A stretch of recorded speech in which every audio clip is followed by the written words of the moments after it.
Côte d'Ivoire, 6 fonctionnaires ivoiriens auraient été enlevés au nord-est de la Côte d'Ivoire, emmenés au Burkina Faso, puis héliportés vers une destination inconnue.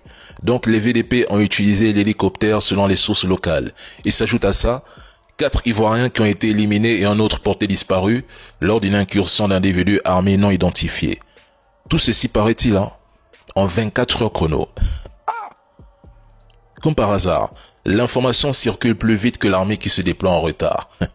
Et directement sans que le gouvernement ne se prononce. On désigne directement un coupable, Ibrahim Traoré et ses VDP, pour distraire et manipuler le peuple ivoirien, car attention, il y a des élections présidentielles en octobre. Il n'y a aucune revendication jusqu'ici, ce qui signifie une seule chose. Ils peuvent accuser qui ils veulent et s'aimer la peur ou la confusion, oui. Aucune image, aucun nom, aucune preuve, rien.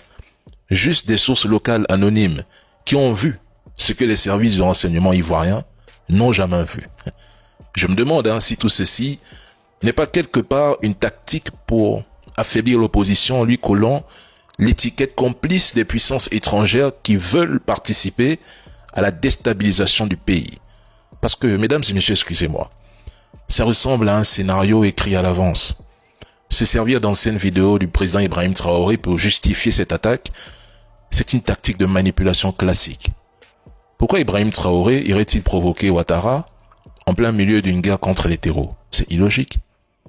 Ou bien, on cherche à le peindre comme un dirigeant irresponsable et dangereux pour ses voisins afin de justifier un 4e mandat sur la seule base de la défense et de la sécurité du pays. Je me pose juste des questions.